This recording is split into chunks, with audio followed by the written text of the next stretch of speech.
Hello friends, कल्पवृक्ष tutorials की YouTube channel में आप सभी का एक बार फिर से स्वागत है। आज हम लोग कंप्यूटर का एक नया यूनिट पढ़ने वाले हैं, कंप्यूटर की कार्य पद्धति, प्रिंसिपल ऑफ कंप्यूटिंग। क्लियर है? तो इससे पहले हम लोग मेमोरी तक देख चुके हैं। आज हम लोग महत्वपूर्ण टॉपिक पे बात कर रहे हैं, कंप्यूटर की जो कार्य पद्धति है वो कैसे काम करता है। तो कंप्यूटर के इस वीडियो सीरीज में अगला पार्ट है, चलिए स्टार्ट करते हैं। तो देखेंगे, जैसा कि स्क्रीन में दिख रहा होगा, कंप्यूटर की जो कार्य पद्धति है ना, कंप्यूटर की जो कार्य पद्धति है यहाँ पे लिखा हुआ है प्रिंसिपल ऑफ कंप्यूटिंग। किसी भी कंप्यूटर को कार्य करने के लिए दो चीज़ों की ज़रूरत होती है। कोई भी कंप्यूटर हो उसको कार्य करने के लिए दो चीज़ों की ज़रूरत होती है, जैसा कि हम लोग पहले लेक्चर में देखे थे। एक है हार्डवेयर और दूसरा है सॉफ्टवेयर। हार्डवेयर क्या है, सभी को मालूम है, कंप्यूटर मशीन का वह भौतिक भूभाग जिसे हम छू कर महसूस कर सकते हैं, हार्डवेयर है। तो इसी में प्रोसेसर भी हार्डवेयर है, याद रखना। और सॉफ्टवेयर क्या है? सॉफ्टवेयर प्रोग्रामों का एक ऐसा समूह है जो कंप्यूटर को बताता है उसे क्या और कैसे करना है, ये सॉफ्टवेयर है। हम पहले देख चुके हैं इसको। तो कंप्यूटर की जो कार्य प्रणाली है, बेसिक अगर देखा जाए तो कुछ इस टाइप से काम करता है। अपन इनपुट देते हैं, स्टोरेज होता है, प्रोसेसिंग होता है, आउटपुट होता है और उसको हम कंट्रोल करते हैं। एक ये भी है, बेसिक शब्दों में इनपुट, प्रोसेसिंग, आउटपुट तीन मेन है। इनपुट दिए, प्रोसेस हुआ निर्देशों को, है ना, फिर वो आउटपुट दे दिया। लेकिन अगर ओवरऑल देखें, इसको और बढ़ा के एक्सपांड करके देखें तो क्या दिखता है कि इनपुट होता है, फिर भंडारण होता है, स्टोरेज होता है, प्रोसेसिंग होता है, आउटपुट मिलता है, हम कंट्रोल करते हैं। यहाँ पे ये डायग्राम दिख रहा होगा, प्रिंसिपल ऑफ कंप्यूटिंग। ठीक है, ये आप डायग्राम से पूरा अच्छे से समझ सकते हैं। कंप्यूटेशन है, कोऑर्डिनेशन है, कम्युनिकेशन है ना, इवोल्यूशन है, डिज़ाइन है, ऑटोमेशन है। ये सारे चीज़ कंप्यूटर का मतलब कार्य पद्धति है। ये सारे प्रोसेस प्रक्रिया जो है कंप्यूटर में होता है। ओवरऑल कंप्यूटर की कार्य पद्धति हम इसी को ही बोलते हैं। तो इसमें महत्वपूर्ण है सीपीयू देखना है हमको, बायोस देखना है, बहुत सारी चीज़ें देखना है। ठीक है, तो स्टार्ट करते हैं इसी को अपन। चलिए आगे बढ़ते हैं हम लोग। तो इसी में अगला जो देखते हैं तो समझ आता है कि कंप्यूटर हार्डवेयर के कुछ मुख्य भाग भी हैं। मुख्य भाग में जैसा कि आप लोग को स्क्रीन में दिख रहा है, हार्डवेयर के जो मुख्य भाग होते हैं कंप्यूटर हार्डवेयर के, इनपुट यूनिट होता है, ये आप इमेज देख सकते हैं, क्लियर है। स्टोरेज यूनिट या फिर इसको हम मेमोरी बोलते हैं, ये होता है। सबसे महत्वपूर्ण सिस्टम यूनिट होता है। सिस्टम यूनिट के अंदर बहुत सारे चीज़ लगे होते हैं। सिस्टम यूनिट जैसे हम बोलते हैं ना कि कंप्यूटर को ना बोल के कभी कभी हम सिस्टम बोल देते हैं, सिस्टम पे काम कर रहा हूँ, कर रहा है, कुछ भी। सिस्टम यूनिट के अंदर ही सारे कंपोनेंट्स लगे होते हैं। जैसे देख लो, मेन बोर्ड जो होता है उसका मदर बोर्ड, इसी में सीपीयू है, heart of computer, brain of computer, central processing unit को कहते हैं। ये सब हार्डवेयर, कंप्यूटर हार्डवेयर के मुख्य भाग है। इनपुट, मेमोरी, सिस्टम यूनिट के अंतर्गत में मदरबोर्ड, सीपीयू। अब सीपीयू के अंदर बहुत कुछ है, देखेंगे।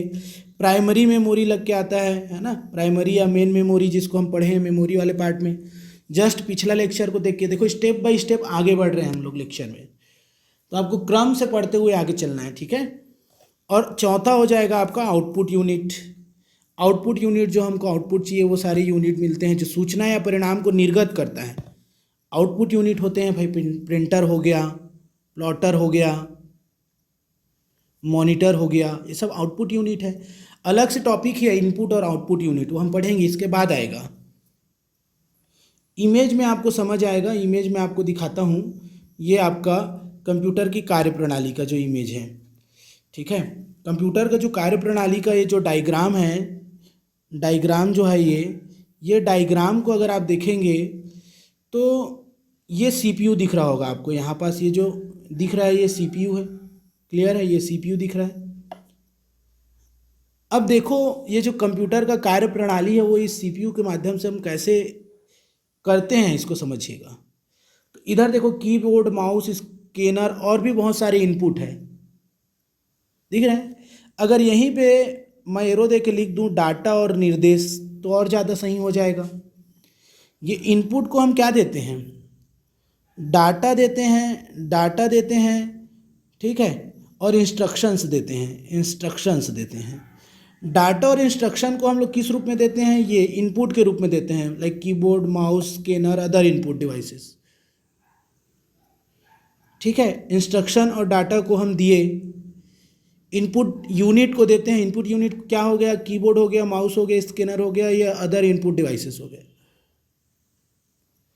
ठीक, अब ये जो है सीपीयू के मेमोरी में जाता है। मेमोरी दो टाइप से होते हैं, एक प्राइमरी मेमोरी होता है, एक प्राइमरी मेमोरी होता है और एक सेकेंडरी मेमोरी। मैं आपको समझा दिया था मेमोरी वाले पार्ट में। जो प्राइमरी मेमोरी के लिए है वो प्राइमरी मेमोरी अपने पास रखता है, जो सेकेंडरी मेमोरी के पास है वो सेकेंडरी मेमोरी के पास जाता है। मेनली तो प्राइमरी या मुख्य मेमोरी में ही जाता है। फिर इन मेमोरी से ये जो है सीयू के पास भी जाता है कुछ कंट्रोल यूनिट। कंट्रोल यूनिट का नाम ही है कंट्रोल करना, कंट्रोल यूनिट के पास जाता है। अब कंट्रोल यूनिट उसको चेक करता है कि इसमें कोई अर्थमेटिक लॉजिक यूनिट वाला कोई आंकड़ा तो नहीं है, होगा तो अपने पास लाएगा, अर्थमेटिक या फिर तार्किक लॉजिक यूनिट वाला। सीपीयू का ही हिस्सा है, हम देखेंगे आगे। तो इस प्रकार से क्या है, डाटा इनपुट अनुदेशों को रीड करता है। ठीक है, फिर से एक बार समझिएगा, ये जो डायग्राम है इनपुट आउटपुट वाला जो बटन बन रहा है सीपीयू का, तो इनपुट देते हैं किसी भी चीज़ को हम, फिर उसके बाद वो सीपीयू में जाता है और सीपीयू में दो मेमोरी होता है, जैसा कि मैंने बताया, एक प्राइमरी मेमोरी है और एक सेकेंडरी मेमोरी है। तो मैं आपको समझा दिया कि एएलयू वाला कंसेप्ट है, अगर कुछ अर्थमेटिक लॉजिक यूनिट है तो उसको करता है, पुनः ये किसको दे देगा, कंट्रोल यूनिट को दे देगा, और कंट्रोल यूनिट के माध्यम से फिर आपको मिलता है आउटपुट। क्या मिलता है, आउटपुट। तो यहाँ पे कंप्यूटर का बेसिक काम पता ये चल रहा है कि डाटा और निर्देशों या अनुदेशों को इनपुट माध्यम से लिया, सीपीयू में मेमोरी में गया, अगर प्राइमरी का है तो प्राइमरी में जाएगा और सेकेंडरी का है तो सेकेंडरी में जाएगा। फिर उसके बाद ये जो है हमको अगर मॉनिटर वाला आउटपुट है तो मॉनिटर के माध्यम से मिलेगा, प्रिंटर वाला है तो प्रिंटर के माध्यम से, अगर ध्वनि वाला स्पीकर के माध्यम, और कुछ दूसरा है प्लॉटर वगैरह तो अदर आउटपुट से हमको ये जो है मिलता है। उसके बाद दोस्तों इसी सीपीयू का एक महत्वपूर्ण मतलब हिस्सा है रजिस्टर मेमोरी। कौन सा मेमोरी, रजिस्टर मेमोरी। आप देखेंगे ये जो रजिस्टर मेमोरी होता है सीपीयू का, जो सेंट्रल प्रोसेसिंग यूनिट होता है या माइक्रो प्रोसेसर के साथ ही अत्यंत तीव्र गति वाला प्राथमिक मेमोरी होता है, इसी के साथ इसको निर्मित कर दिया जाता है। ये जो है सीपीयू के साथ ही निर्मित अत्यंत तीव्र गति वाला प्राइमरी मेमोरी होता है। ध्यान से समझिएगा इसको। सीपीयू की कार्यकारी मेमोरी कहलाती है। सबसे फास्ट मेमोरी कौन सा पूछता है तो रजिस्टर, आंसर लगाना है। सीपीयू की कार्यकारी मेमोरी भी इसको कहते हैं। ध्यान से समझिएगा, जितने लोग भी आप इसको देख रहे हैं, एग्जाम में क्वेश्चन आएगा। वर्किंग मेमोरी, कार्यकारी मेमोरी यानी कि वर्किंग मेमोरी भी कहते हैं इसको। ठीक है, सीपीयू की, किसकी, तो सीपीयू की। और सीपीयू रजिस्टर में ही स्थित डाटा को ही प्रोसेस कर पाता है। देखो, रजिस्टर में स्थित डाटा को ही प्रोसेस कर पाता है। ध्यान से समझिएगा, क्लियर है बातें। और अपन ऐसे समझ सकते हैं, यानी डाटा और अनुदेशों को प्रोसेसिंग से पहले जो भी डाटा होंगे और जो भी इंस्ट्रक्शंस होंगे उसको प्रोसेसिंग से पहले रजिस्टर में ट्रांसफ़र कर दिया जाता है। कुल मिला के इनडायरेक्टली यही बोल रहे हैं। और ये सब प्रक्रिया बहुत ही कम समय में करके देता है। देखो, रजिस्टर मेमोरी का एक्सेस टाइम 1 से 2 नैनो सेकेंड हो सकता है, इतनी फास्ट मेमोरी है रजिस्टर। क्लियर है। चलिए आगे बढ़ते हैं। सीमॉस चिप देखिए, इसी में कंप्यूटर की कार्य पद्धति में सीमॉस चिप। ठीक है, सीमॉस का फुल फॉर्म पहले समझिए, नहीं जान रहे होंगे तो सी से तो यहाँ पे लिख दियो complementary metal oxide semiconductor, CMOS MOS। ठीक है, और CMOS complementary metal oxide semiconductor. CMOS chip memory computer motherboard पर स्थापित एक सेमीकंडक्टर मेमोरी है। देखो, उसी की परिभाषा में आ गया। और इसमें बटन के आकार का एक बैटरी लगा होता है। एक बैटरी यहाँ पे दिख रहा है, सीमॉस बैटरी, इमेज देखिए, जिसके कारण क्या होता है, कंप्यूटर ऑफ होने पर भी सीमॉस मेमोरी काम करते रहता है, और कंप्यूटर बंद भी हो गया तो भी सीमॉस मेमोरी जो है कार्य करते रहता है। फुल फॉर्म पूछ लेगा सीमॉस का तो याद रखना, कॉम्प्लीमेंट्री मेटल ऑक्साइड सेमीकंडक्टर, बस इतना ही। बाकी इसमें एक बैटरी लगा होता है जो कंप्यूटर के बंद होने पर भी इसका जो मेमोरी है वो काम करता है, यानी कि जो सीमॉस मेमोरी है वो काम करते रहता है। क्लियर है। चलो आगे देखते हैं। इसी में हम सिस्टम यूनिट क्या होता है, बहुत ही महत्वपूर्ण है। सिस्टम में ही हर चीज़ होता है। किसी भी पर्सनल कंप्यूटर का सिस्टम यूनिट ही उसका क्या होता है, मुख्य हार्डवेयर होता है। कोई भी पर्सनल कंप्यूटर आप यूज कर रहे हैं, उस पर्सनल कंप्यूटर का जो सिस्टम यूनिट होता है उसका मुख्य हार्डवेयर होता है। यहाँ पे लिखा भी हुआ है, ये आपका पर्सनल कंप्यूटर का जो मुख्य जो ये सिस्टम यूनिट है, ये आपका मेन हार्डवेयर है। एक बॉक्स की तरह होता है, आप देख सकते हैं एक बॉक्स की तरह होता है। कैसे होता है, एक बॉक्स की तरह होता है। और इसमें इनपुट आउटपुट को छोड़ दो, इनपुट और आउटपुट डिवाइस जो है, इनपुट और आउटपुट डिवाइस के अतिरिक्त कंप्यूटर के जितने भी, अतिरिक्त लिखा है ना, कंप्यूटर के जितने भी हार्डवेयर है सिस्टम यूनिट में ही स्थित होंगे। जितने भी, किसको किसको छोड़कर, इनपुट और आउटपुट डिवाइस को छोड़ दोगे तो कंप्यूटर के जितने भी हार्डवेयर होंगे सभी के सभी सिस्टम यूनिट में ही स्थित होते हैं। ध्यान से इसको समझिएगा। क्लियर है बातें? अब इसमें आता क्या है, मुख्यतः क्या क्या आते हैं, मुख्यतः क्या क्या होते हैं, तो आप देख लीजिए। पावर सप्लाई यूनिट होगा यहाँ पास, मदरबोर्ड इसी के अंदर में आ जाएगा। मदरबोर्ड आ गया नहीं, सब कुछ आ गया। सीपीयू आ गया, सेंट्रल प्रोसेसिंग यूनिट इसके अंदर में आ गया, ये दिख रहा है आपको। क्लियर है? चलिए उसके बाद देखिए माइक्रो प्रोसेसर या मुख्य मेमोरी, मेन मेमोरी। वैसे सीपीयू को भी माइक्रो प्रोसेसर बोलते हैं और माइक्रो प्रोसेसर अलग ही है, अपन जानते हैं। मेन मेमोरी भी आ गया, मतलब लगभग मेन सिस्टम यूनिट ही होता है। तो इसमें जो जो आए हैं, मदरबोर्ड से स्टार्ट करते हैं कि मदरबोर्ड होता क्या है। चलिए देखते हैं मदरबोर्ड। ये मदरबोर्ड क्या है, नाम ही इसका मदर है, सबकी माता है मदरबोर्ड, जैसे कि नाम से स्पष्ट है। मेन सर्किट बोर्ड होगा, मुख्य सर्किट बोर्ड होगा, मदरबोर्ड, ये आप इमेज में देख सकते हैं। संपूर्ण कंप्यूटर, जितना भी आपका कंप्यूटर है, हॉल कंप्यूटर जो है, ओवरऑल कंप्यूटर मदरबोर्ड के इर्द गिर्द ही घूमता है। मदरबोर्ड पर जो भी होता है आप देखेंगे, देखिए मदरबोर्ड पर CPU, central processing unit, ROM, read only memory, RAM, random access memory, memory और भी जो स्टोरेज होते हैं वो, ये सारे उपकरण जो होते हैं, सारे के सारे उपकरण इसी में लगे होते हैं, इसी में जाके लगे होते हैं मदरबोर्ड में, नाम ही इसका मदरबोर्ड। और देखो कंप्यूटर के अन्य उपकरण में देखेंगे आप, अन्य उपकरण में इनपुट यूनिट है, आउटपुट यूनिट है, अलग से टॉपिक है, इसको अगले टॉपिक में पढ़ेंगे, हम लोग पढ़ने ही वाले हैं। Hard disk drive, HDD, CD drive है, साउंड कार्ड है, वीडियो कार्ड है, ये सारे के सारे अन्य उपकरण है, ये सब मदरबोर्ड से ही जुड़ते हैं। आगे चल के किससे जुड़ जाते हैं, मदरबोर्ड से ही जाके जुड़ते हैं। इनपुट और आउटपुट सिस्टम यूनिट में नहीं देखे, लेकिन मदरबोर्ड के भीतर देखे तो इनडायरेक्टली आता है ये भी, क्योंकि पूरा नाम ही सिस्टम है उसका। क्लियर है? तो ये सारे इक्विपमेंट होते हैं जो जाके कंप्यूटर से मदरबोर्ड के माध्यम से जुड़ जाते हैं। और आगे इन फ्यूचर में, भविष्य में हार्डवेयर उपकरणों को जोड़ने के लिए मदरबोर्ड पर एक्सपेंशन स्लॉट दिए होते हैं। आगे टेक्नोलॉजी और एडवांस रहता है तो ये हार्डवेयर उपकरण को जोड़ने के लिए, उपकरणों को जोड़ने के मदरबोर्ड पर क्या देते हैं, एक्सपेंशन स्लॉट दिए हुए हैं। भविष्य में और भी कुछ चीज़ें नया बन के आएंगे, उसको भी आप जोड़ सकते हैं, एक्सपेंशन स्लॉट दिया होता है। ये सब मदरबोर्ड में ही है पूरा। ऐसे ही आप देखेंगे इसमें तो एक कंप्यूटर बस होता है। कंप्यूटर बस नाम से स्पष्ट है, कंप्यूटर बस क्या होगा, तो बस का काम क्या होता है आप समझिए इसको। ये जो बस का काम होता है मतलब ट्रेवल करना, कुल मिला के कंप्यूटर बस भी वैसी होगा। मदरबोर्ड में क्या होते हैं, बहुत सारे सुचालक तारों का समूह होता है, बहुत सारे सुचालक तारों का समूह होता है जो कंप्यूटर डाटा तथा संकेतों को, जो कंप्यूटर डाटा तथा संकेत जो होते हैं, सिग्नल्स होते हैं, उनको कंप्यूटर सिस्टम के भीतर एक स्थान से दूसरे स्थान तक ले जाता है। उसी के अंदर में बस का काम क्या है, एक स्थान से दूसरे स्थान तक ले जाना।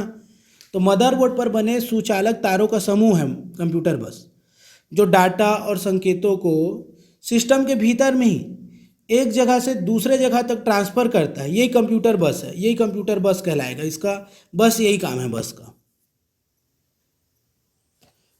इसके अलावा देखो सीपीयू और कंप्यूटर सिस्टम के अन्य हार्डवेयर और पेरिफेरल डिवाइसेस, जितने भी डिवाइस हैं उनके बीच निर्देशों का, सूचनाओं का आदान प्रदान बस के मार्ग से ही होता है। बस के मार्ग से ही ये सब काम होगा।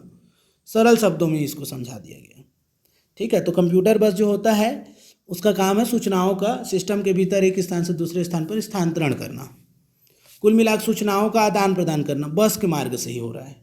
ठीक है, ये आप देख सकते हैं कंप्यूटर, ये बस, ये सारे जो दिख रहे हैं ना आपको इक्विपमेंट, ये सब, ये आपको वही है। क्लियर है, कंप्यूटर बस। अब आता है महत्वपूर्ण इसका हिस्सा सीपीयू, सेंट्रल प्रोसेसिंग यूनिट, या इसी को हम क्या बोल रहे हैं, माइक्रो प्रोसेसर। बड़ा ही गजब का चीज़ है, इम्पॉर्टेंट है और अति महत्वपूर्ण है। ध्यान से इसको समझते हुए पढ़ना है। इसे हार्ट और ब्रेन ऑफ कंप्यूटर भी बोलते हैं। सीपीयू को कंप्यूटर का मस्तिष्क भी बोलते हैं और हृदय भी बोलते हैं। दोनों याद रखेंगे आप। यहाँ पे केवल मस्तिष्क है और ये हृदय भी कहलाता है, कंप्यूटर का हृदय भी कहलाता है। क्यों? क्योंकि जिस प्रकार हमारा मस्तिष्क और हमारा हृदय सभी चीज़ों को नियंत्रित करता है, कार्यों को निर्देशित करता है, कोऑर्डिनेट करता है, सुपरवाइज करता है, कंट्रोल करता है, सेम काम करेगा। नियंत्रित करता है, कंट्रोल करेगा, निर्देशित करता है ना भाई, और कोऑर्डिनेट करता है, नियंत्रित, निर्देशित, समन्वित करता है कार्यों को, कंप्यूटर के सभी कार्यों को। डाटा को निर्देश के अनुसार यानी निर्देशानुसार प्रोसेस करने का कार्य भी सीपीयू ही करता है। डाटा को निर्देशानुसार प्रोसेस करने का कार्य भी सीपीयू ही करता है। और सीपीयू वास्तव में एक सघन इंटीग्रेटेड सर्किट चिप है, एक आईसी चिप है। आईसी का खोज किल्बी ने किया था, बताया था ना। सघन इंटीग्रेटेड आईसी चिप होता है ये, जिसे हम क्या बोलते हैं, माइक्रो प्रोसेसर भी कहते हैं। क्या बोलते हैं इसी को हम, माइक्रो प्रोसेसर। अब क्लियर हो रहा होगा कि सीपीयू को माइक्रो प्रोसेसर कैसे कह दिए। तो इसीलिए माइक्रो प्रोसेसर कहते हैं क्योंकि वास्तव में एक सघन इंटीग्रेटेड सर्किट चिप होता है सीपीयू, जो कंप्यूटर का हार्ट भी है और ब्रेन भी है। पूरा काम करता है, क्या करना है, निर्देशित, नियंत्रित, समन्वित। और कोई भी माइक्रो प्रोसेसर में, किसी एक माइक्रो प्रोसेसर में करोड़ों इलेक्ट्रॉनिक उपकरण बने होते हैं। एक माइक्रो प्रोसेसर में, फोर्थ जनरेशन का उदाहरण है ना, चल रहा था, एक माइक्रो प्रोसेसर में करोड़ों इलेक्ट्रॉनिक उपकरण बने होते हैं, याद रखेंगे आप लोग। और ये जितने भी प्रोसेसर होते हैं कंप्यूटर के मदरबोर्ड में लगाते हैं। कंप्यूटर का जो प्रोसेसर होता है वो जाके कहाँ पास लगता है, वो जाके मदरबोर्ड में लगता है। ध्यान से समझिएगा, कंप्यूटर का जो प्रोसेसर होता है वो जाके आपका मदरबोर्ड में फिट होता है, वहीं पे लगेगा। ठीक, चलिए अगला देखो। सीपीयू को, जो सीपीयू की हार्डवेयर है, सीपीयू के हार्डवेयर की दृष्टि से 3 भागों में बांट सकते हैं मेनली। सीपीयू तो सभी को ही देखे हैं ना। सीपीयू में क्या होता है, सीयू होता है, कंट्रोल यूनिट। एक होता है अर्थमेटिक लॉजिक यूनिट, और मतलब अर्थमेटिक यूनिट और लॉजिक यूनिट, ये दोनों अलग अलग चीज़ें। कंट्रोल यूनिट है, अर्थमेटिक लॉजिक यूनिट है। अर्थमेटिक को अलग कर लो और लॉजिक यूनिट अलग कर लो, और मेमोरी रजिस्टर नीचे में दिख रहा है। अभी हम देखें ना, फास्टेस्ट मेमोरी है। कंट्रोल यूनिट है, अर्थमेटिक और लॉजिक यूनिट भी है, और मेमोरी रजिस्टर है, ऐसे बटेगा। कंट्रोल यूनिट क्या है, अर्थमेटिक यूनिट क्या है, चलो देखते हैं। ठीक है, चलिए तो आते हैं अपन कंट्रोल यूनिट। नाम ही इसका कंट्रोल करने का काम ही इसका कंट्रोल करने का काम है। तो इसको क्या बोलते हैं, इसको सबसे महत्वपूर्ण, ये तीसरा लाइन को पहले देख लो। कंप्यूटर में जो कंट्रोल यूनिट होता है, कंट्रोल यूनिट को कंप्यूटर का नर्व सिस्टम बोलते हैं, नाड़ी तंत्र बोलते हैं।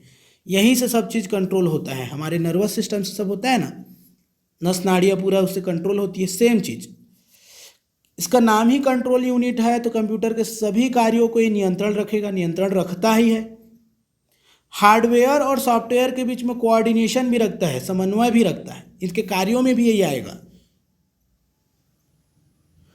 कंट्रोल यूनिट में कंट्रोल यूनिट में आप देखेंगे सीपीयू द्वारा संपन्न की जा सकने वाली, जितना भी सीपीयू के द्वारा संपन्न की जा सकने वाली कार्य की सूची होती है, शेड्यूल होती है। सीपीयू जो भी कार्य करता है उसका सूची किसके पास होता है? तो सीपीयू का सूची होता है पूरा कंट्रोल यूनिट के पास, जिसको हम क्या बोलते हैं? इंस्ट्रक्शन सेट बोलते हैं। इन सूची को हम क्या बोलते हैं? इंस्ट्रक्शन सेट बोलते हैं। इंस्ट्रक्शन सेट, सूचियों का समूह क्या कहलाता है? इंस्ट्रक्शन सेट कहलाता है। और कंट्रोल यूनिट के पास होता है ये पूरी सूची, इंस्ट्रक्शन सेट। इसीलिए हम देखेंगे नर्व सिस्टम है, नाड़ी तंत्र है, कंप्यूटर का नाड़ी तंत्र कहलाता है कंट्रोल यूनिट। मुख्य काम देखो, इनपुट और आउटपुट डिवाइस तथा अन्य हार्डवेयर को नियंत्रित करता है। और क्या कर सकता है?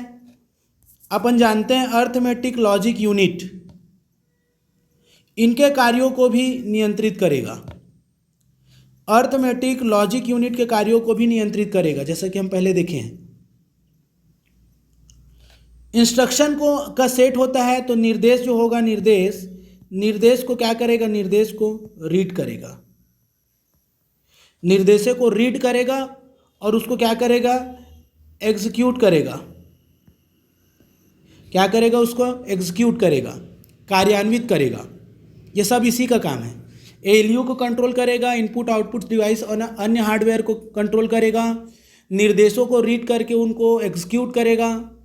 और यहाँ पे तो दिख ही रहा है, हार्डवेयर और सॉफ्टवेयर के बीच में कोऑर्डिनेशन, समन्वय स्थापित करेगा। ये सब कंट्रोल यूनिट का काम है, नाम से स्पष्ट है, कंट्रोल यूनिट। क्लियर? चलिए आगे देखो। अब इसी में दूसरा हिस्सा होता है सीपीयू का, arithmetic logic unit. Arithmetic logic unit ALU का काम क्या है? अर्थमेटिक यानी गणिती, अर्थमेटिक यानी क्या होगा? गणिती। लॉजिक यानी तार्किक। बातें समझिए। अर्थमेटिक लॉजिक यूनिट सीपीयू का एक भाग है। क्लियर है? यहाँ पे लाइन तो क्लियर हो जा रहा है। सीपीयू का क्या है? एक ये भाग है। अर्थमेटिक लॉजिक यूनिट सीपीयू का एक भाग है। डाटा प्रोसेसिंग का वास्तविक कार्य जो होता है एएलयू द्वारा किया जाता है। जो डाटा प्रोसेसिंग होता है ना, मेनली एएलयू के द्वारा होता है, अर्थमेटिक लॉजिक यूनिट के द्वारा। कैसे करता है? अभी मैं बताया हूँ, जो कंट्रोल यूनिट होता है, कंट्रोल यूनिट से प्राप्त निर्देशों को, जो भी डाटा, यह डाटा पर कंट्रोल यूनिट से प्राप्त निर्देशों के अनुसार ही तो काम करेगा ना। उसी के अनुसार ही, कंट्रोल यूनिट से प्राप्त निर्देशों के अनुसार सभी प्रकार के कैसे गणनाओं को, मैथमेटिकल, गणिती, लॉजिकल, तार्किक, ये सब कार्रवाइयाँ करता है। यहाँ पे आप देख सकते इमेज में, कंट्रोल यूनिट से प्राप्त निर्देशों के अनुसार जो भी गणितीय संक्रियाएं मिल रही है या फिर लॉजिकल कार्यवाहियाँ, उसको संपन्न करता है। मतलब हम एएलयू को दो भाग में फिर से बांट सकते हैं, एक एयू और दूसरा एलयू, अर्थमेटिक यूनिट और लॉजिक यूनिट। अब तो समझ आ रहा होगा, मैथ्स और रीजनिंग अलग है ना दोनों, वैसी है ये भी। अर्थमेटिक यूनिट और लॉजिक यूनिट। अर्थमेटिक यूनिट में क्या होगा? मूलभूत गणितीय मतलब जो भी गणनाएं करेंगे और जोड़ घटाव गुणा भाग, ये तो दिख ही रहा है। एलयू में क्या करेंगे? लॉजिक लगाने का काम क्या करते हैं? Greater than, less than, equal to, बड़ा है, छोटा है, बराबर है, लॉजिकल ऑपरेशन हो रहे हैं ना, greater than, less than, equal to, etcetera etcetera. तो अर्थमेटिक में गणितीय संक्रियाएं होगा और लॉजिकल में लॉजिकल काम होगा, greater than, less than, equal to, ये सारे चीज़, बड़ा है, छोटा है, बराबर है। ऐसे चीज़ों को अपन अर्थमेटिक लॉजिक यूनिट में दो भागों में बांट के एयू और एलयू के माध्यम से संपन्न कराते हैं। समझ आ गया होगा? रिपीट करके चेक करिएगा, देखिएगा इसको।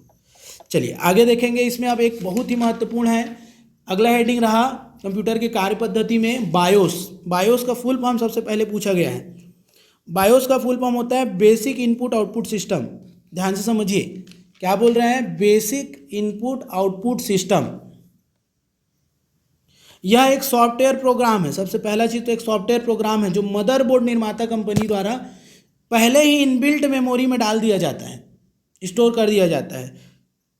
रोम जो मेमोरी होता है, रोम रीड ओनली मेमोरी चिप में स्टोर कर कंप्यूटर मदरबोर्ड पर स्थापित कर दिया जाता है बनाने के दौरान। जब कंप्यूटर को बनाया जाता है उसी समय जो भी मदरबोर्ड निर्माता कंपनी होती है वो स्थायी यानी कि रीड ओनली मेमोरी रोम में इस चिप में इसको स्टोर कर देते हैं, मदरबोर्ड पर स्थापित कर दिया जाता है बेसिक इनपुट आउटपुट सिस्टम।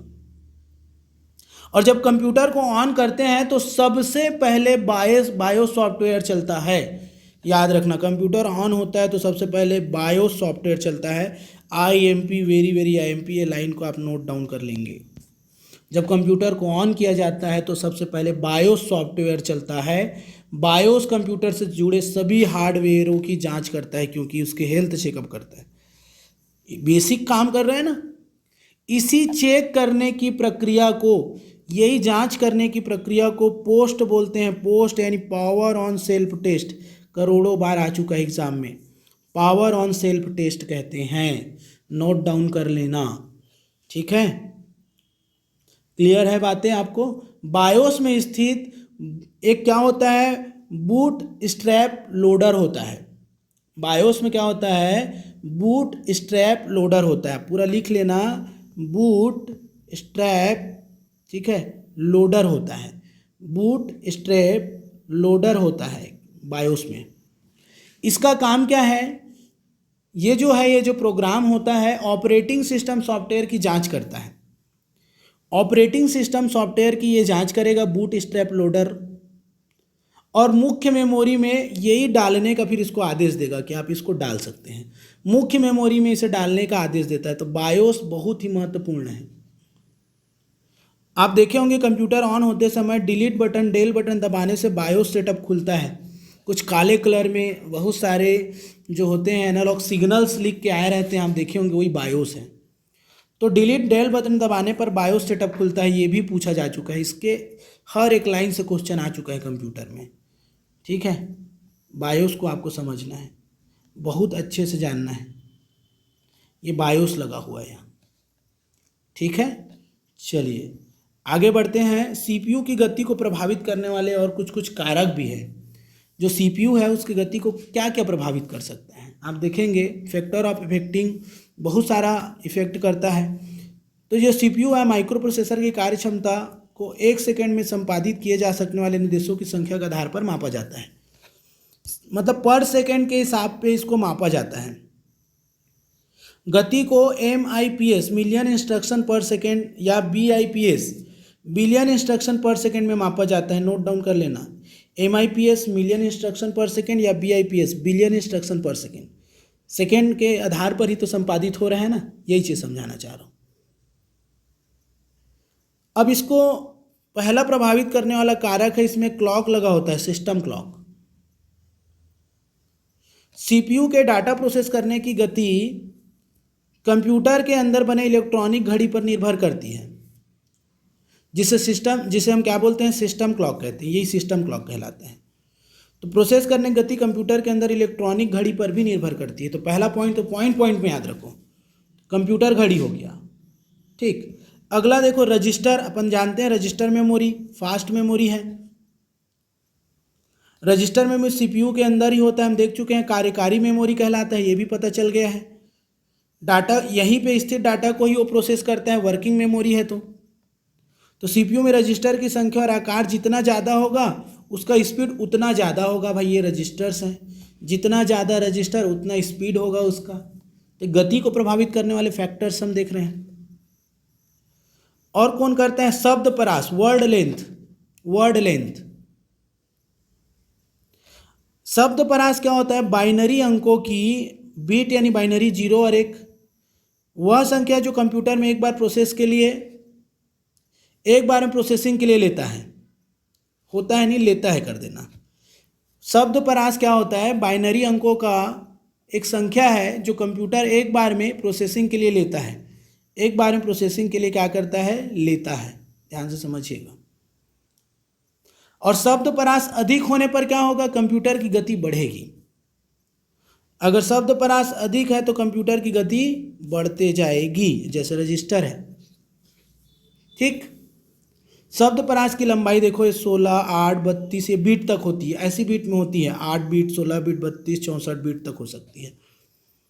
कितने बीट का प्रोसेसर नहीं बोलते, शब्द 64 बीट का जो परास है ना, बहुत महत्वपूर्ण और एकदम स्पीड वाला है। 64 बिट शब्द परास का अर्थ है कि सीपीयू एक साथ 64 बिट डेटा प्रोसेस कर सकता है, ये रहा। तो ये वर्ड लेंथ होता है, ये भी प्रभावित। कैश मेमोरी हम पढ़ चुके हैं, मेमोरी में सीधे जुड़ा होता है सीपीयू से प्राइमरी मेमोरी में, डाटा स्थानांतरण तीव्र गति से होता है। रजिस्टर के बाद दूसरा फास्ट मेमोरी कैश मेमोरी है, आप देख सकते हैं। देखो सीपीयू और मेन मेमोरी के बीच में जो मेमोरी है वो कैश मेमोरी है, दी फास्टेस्ट मेमोरी इन कंप्यूटर, लेकिन रजिस्टर के बाद लगाना इसको। ठीक, आगे देखेंगे और भी बहुत कुछ होता है, लेकिन इंपॉर्टेंट फैक्ट है इसमें। अब देखो जैसे कि सिस्टम बस भी होता है, आपको मैं बता दूं। इसके अलावा यहाँ पे आप देखेंगे तो कैश मेमोरी के अलावा इसमें क्या होता है अलग से हम देख सकते हैं, तो सिस्टम बस भी होता है। सिस्टम बस क्या करता है, सीपीयू के सिस्टम बस की जो चौड़ाई होती है, विड्थ चौड़ाई सीपीयू की गति को प्रभावित करती है। यदि सिस्टम बस की चौड़ाई 32 बिट है, मान लो एक एग्जांपल दे रहा हूँ, 32 बिट है, इसका मतलब एक कंप्यूटर बस में 32 तार है। कंप्यूटर में अपन बस देखे थे ना, कंप्यूटर बस तारों का समूह, तो जितना ज़्यादा सिस्टम बस होगा उतना कंप्यूटर में तार होगा। मतलब एक बार में वो 32 बिट डाटा का आदान प्रदान करेगा। समझ आ गया होगा। तो ये हो गया कंप्यूटर की कार्य पद्धति। इसके महत्वपूर्ण इंपॉर्टेंट फैक्ट हैं, जल्दी जल्दी से इसको देख लेते हैं। देखो सबसे पहले कंप्यूटर बस कंप्यूटर के अंदर बना मुख्य सड़क हाईवे है, जिस पर कंप्यूटर तक सूचनाएं तेजी से एक स्थान से दूसरे स्थान पर जाती है। बस का काम ही वही है। मुख्य सड़क हाईवे है, सूचनाएं एक स्थान से दूसरे स्थान ट्रांसफर, ये हम पढ़े हैं। दूसरा पॉइंट, कंप्यूटर को अक्सर सिस्टम कहा जाता है क्योंकि इसमें अनेक युक्तियाँ एक साथ मिलकर दिए गए निर्देशों के अनुसार कार्य को संपन्न करते हैं और एक निश्चित परिणाम को देते हैं। सभी कोई जानते हैं, आउटपुट के रूप में हमको मिलता है आवश्यक परिणाम। तीसरा देखो, इंटेल जो है, इंटेल और एएमडी, ये दो कंपनी का नाम आप सुने होंगे। इंटेल हो गया, एएमडी हो गया, ठीक है। ये फुल फॉर्म दिख रहा होगा आपको, एडवांस्ड माइक्रो डिवाइसेस जो होते हैं। तो ये एडवांस्ड है, एक्चुअली में वी नहीं है, एडवांस है, ये वी कर लेना यहाँ पे। एडवांस माइक्रो डिवाइसेस, एएमडी का फुल फॉर्म। ये कंपनी है निर्माता, माइक्रो प्रोसेसर निर्माता कंपनी है। एएमडी मतलब एडवांस माइक्रो डिवाइसेस। इनके द्वारा बहुत अच्छे अच्छे माइक्रो प्रोसेसर या सीपीयू चिप का निर्माण किया जाता है। ये देखो नाम, Intel Pentium, Intel Celeron, Xeon के नाम से, Intel core 2 duo, Intel Atom, AMD Athlon, AMD Duron, ये सब जो है इंटेल और एएमडी मिलकर बनाते हैं। आप सिस्टम लेने जाओगे तो आपको दिखेगा कि भाई ये जो है कंपनी में ये वाला प्रोसेसर लगा हुआ है, ठीक है। तो इस प्रकार ये कंप्यूटर की कार्य पद्धति रहा। बहुत अच्छे से इसको पढ़िएगा, रिपीट करके देखिएगा, एकदम लाइन से वीडियो को देखना चालू करिए। एमसीक्यूज़ भी इसका पूरा मैं करा रहा हूँ। व्यापम में इससे बाहर कोई क्वेश्चन नहीं आएगा, ठीक है। चलो मिलते हैं नेक्स्ट वीडियो में, आज के लिए इतना ही। Thank you.